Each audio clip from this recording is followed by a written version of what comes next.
Welcome back to Sports by GSMC Podcast Network. I'm your host, Jeremy Lapidus. Today is Tuesday, September 17th. If you are just tuning in, we've just gone through the entirety of the NFL power rankings. The Chiefs at number one yet again, undefeated, unmoving at the top. They've been there the whole time. In this segment, though, we are going to take a look at college football. It was yet another crazy weekend. We've got some movement around the top of the standings. We're going to take a look at the top 25 here in just a second. But before we do, remember, if you would like to be an even bigger part of the show than you already are, all you need to do is go to gsmcpodcast.net. Or if you are on YouTube, you can use that super chat feature. If you do either of those two things, a message should pop up on the bottom of the screen for you, me, and everybody else around the world to see.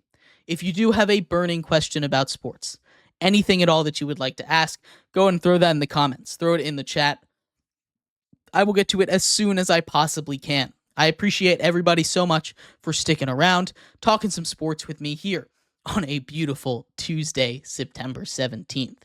But like I was saying, we are going to get into the NCAA top 25. But before we do, we're going to start off with our little mini segment here, the Group of Five Top 5, or as I like to call it, the G5T5. As you can see right here, we've got a list of the 5 Group of 5 teams that I think are fighting for that 12th spot in the NCAA 12-team college football playoffs, something that I really do love about this year. So at number 5, we have a brand new addition to the G5T5, Washington State.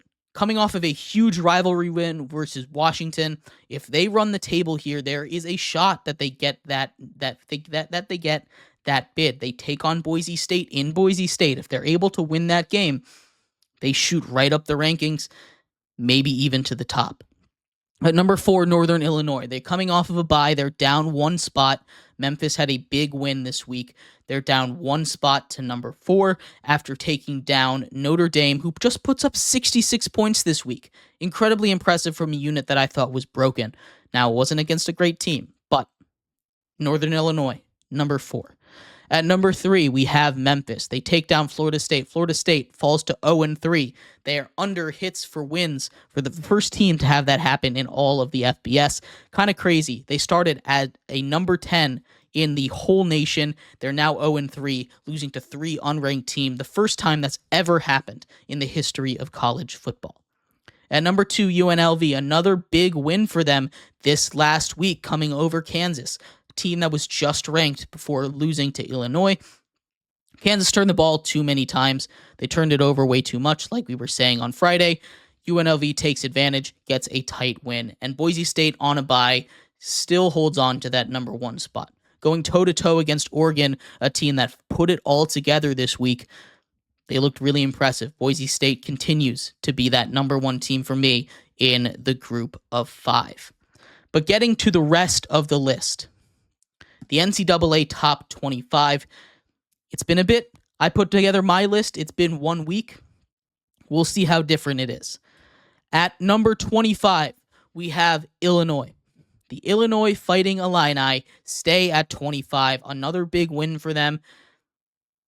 If they continue to win games, there's no reason to drop them. Illinois is a very, very good team. Illinois won a couple of tight games. Their defense is for real, and that's what's keeping them up here in the rankings. If their offense can get going a little bit, they might have a shot to surprise some people in the Big Ten. Not saying they're going to make it, but they've got a little bit of a shot there. Before we continue, we see the number 25 team. There's a couple of teams that I have just missing it. That includes all 5 of that Group of 5. Top 5 we just talked about with Washington State, Northern Illinois, Memphis, and UNLV. And of course, Boston College coming off of a tight game against a top 10 ranked team in Mizzou, and Indiana putting up a lot of points against UCLA. It's going to be a good team over there. The Big Ten's got some depth this year. I'm not sure if it's playoff depth, but it's definitely some solid teams. Good resume builder for the top tier of the Big Ten. At number 24, the Boise State Broncos. They stay in our list again at number 24. Still off a bye week again. I'm very impressed with Ashton Genty and this team. There's no reason to lower them. This is a very, very good Boise State team. They can't lose another game, though. At 23, Nebraska. Nebraska just continues to play good football, right? Nebraska with Dylan Raiola is a very, very good team. Again, there's no reason to drop these teams any lower. 22 goes Clemson. Clemson also on a bye, but they put up 66 points the last time we saw them play. They're a very good team. They just played Georgia in their first loss. They stay in the top 25. Syracuse also on a bye. There were a lot of byes this week, so it's going to be a little bit of a weird kind of ranking here, so feel free to disagree with me, but Syracuse is a team I think very highly of. I think they could compete for that ACC title. At number 20, Iowa State. Iowa State coming off of a big win, big rivalry win. They move up a spot, they stay, I apologize. They're still here at number 20. They stay here at number 20. They're up a spot from where they were in the AP poll. But in my poll, they stay here at number 20. They just continue to play good football. Here we go at number 19, the first new addition, the first change. Notre Dame is back into the top 25. Notre Dame, after losing a tight game to Northern Illinois, comes back with a vengeance, with a fire, puts up 66 points. That running game goes crazy. Riley Leonard runs an efficient offense there. If that offense can go, this defense is good enough to make a push. That loss to Northern Illinois is going to make it really tough for them to make the playoffs, though. At 18, the Michigan Wolverines. They put up some points against an inferior opponent. They throw 5 interceptions, though. 5 interceptions. It's not it against Arkansas State. They need to play better. They're still here, though, because there's kind of a jumble behind them of teams that had buys and teams that I'm not fully ready to buy into yet. At 17 is LSU. I have them dropping a couple of spots. They should have lost that game to South Carolina. South Carolina should have won that game. They lose their starting quarterback in Sellers, and the refs hand them a win. LSU throws a back-breaking interception. Penalty flag when the quarterback tries to make a tackle, gets blocked to the ground. That's a ridiculous call. There was a bunch of calls late in this game that LSU really, really benefited from. They should have lost this game. LSU was down to 17. At 16 is Louisville. They just keep on winning. They keep on climbing. Another one of these teams that I think is right behind Miami in the ACC and could make some noise. The Louisville Cardinals are up to 16. At 15 is the Oklahoma Sooners. The Oklahoma Sooners are a very good football team. They go up against a good Tulane team, a team that I was very impressed with, taking Kansas State all the way to the last play, basically, of the game. Oklahoma dominates, especially in that first half. They get a huge win against a really good Group of 5 team in Tulane.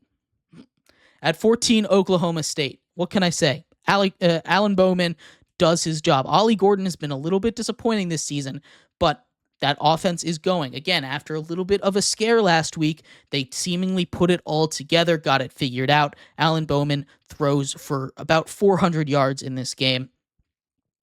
If that's how they're going to win a game, that's how they're going to win a game. You still have Ollie Gordon over there, so if you can throw it too, that makes you a very tough team to go up against. At 13 is Penn State, and I know they were on a bye. I know I'm punishing them a little bit, but there were a couple of teams that I thought deserved to move up in the rankings. They're down 2 spots just outside of that top 12. Drew Aller and the offense looked a little bit concerning against Bowling Green. That defense looked more concerning, but I need to see them bounce back. They're still up there. They still found a way to win, but that's a tough way to head into a bye against Bowling Green. At number 12 is Utah. Utah doesn't have their quarterback. They won a game without Cam Rising. They need Cam Rising back now. This is a team that has true playoff contention, true Big 12 title hopes if they get their quarterback. That offense is not good enough without him. They almost lose this game. They were way too close for way too long against an inferior opponent. Utah needs their quarterback back if they want to make any kind of noise and stay in the top 12. At 11, we get Kansas State. I was very impressed with them. I liked Arizona a lot, but Kansas State just dismantled them. I was a little down on Kansas State after what happened against Tulane, a game that they should have lost, in my opinion. But they go out and they dominate a really good Arizona team. An Arizona team that's defense needs some work, but special teams made a huge difference in this game. Offense, they weren't able to. Arizona wasn't able to stop them. Their defense stepped up a couple times, picked off Noah 5 feet, and made a couple of big plays. Can't really slow down T-Mac, but that's a tough ask for anybody to do. Kansas State up to number 11. At number 10, the USC Trojans. The Trojans are a team I'm a little concerned about, but they're still very clearly a top 10 team. Wins over LSU, and then they just keep taking care of business after that. They sit at number 10. At number 9 is Oregon. They move up a bunch of spots, and that is because they figured it out. Dylan Gabriel, I thought, was not going to throw an incompletion all game. He's very, very efficient all game long. The Ducks, when their offense is working, is a very, very fun offense to watch.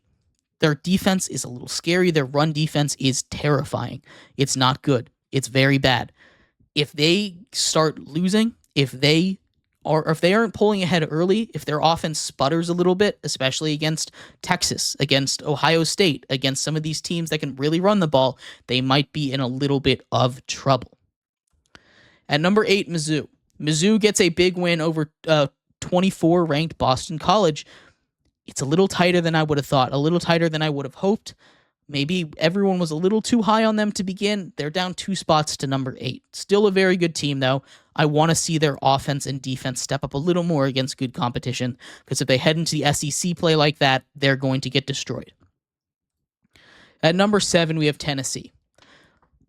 Onside kick up 30 is kind of disgusting. They did it anyway. It works out. Tennessee's a very good team. Keep on playing like that. That's the energy you need to go up against the SEC. Pedal to the gas. Don't give up. Don't go into prevent like the Eagles did. The Tennessee Volunteers are at number 7. At number 6, we have Miami. Cam Ward looking like one of the Heisman favorites. The Hurricanes are a scary-looking team. Almost put them into the top 5. I could not put them over a couple of these teams, though. Miami, it just continues to move up every week. I love this Miami Hurricanes team. They're a serious national title threat. At number 5 is Alabama. Destroys Wisconsin this week. In Wisconsin, they look really good. They bounced back from a tough game against USF. All the questions were answered. That offense goes. That defense is awesome. Alabama is back. They're going to be some trouble. At number 4 is Ole Miss. And I thought about flip-flopping, but Ole Miss still plays a great game. They beat the teams they're supposed to beat. They still haven't given up a touchdown.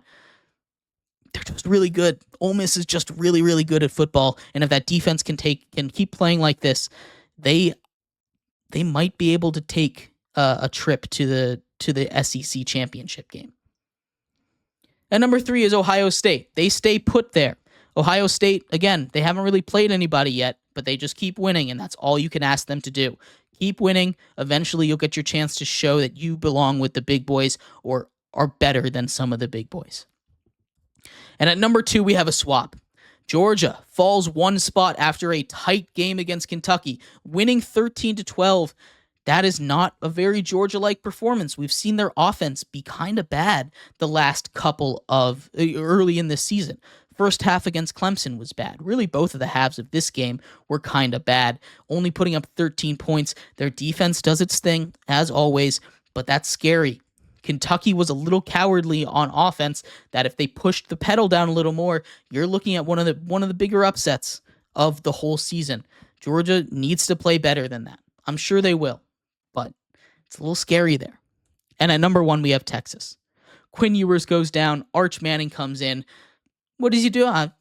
Not much. Just 5 touchdowns on like 16 throws, including a 67-yard rushing touchdown. This is going to be a good team.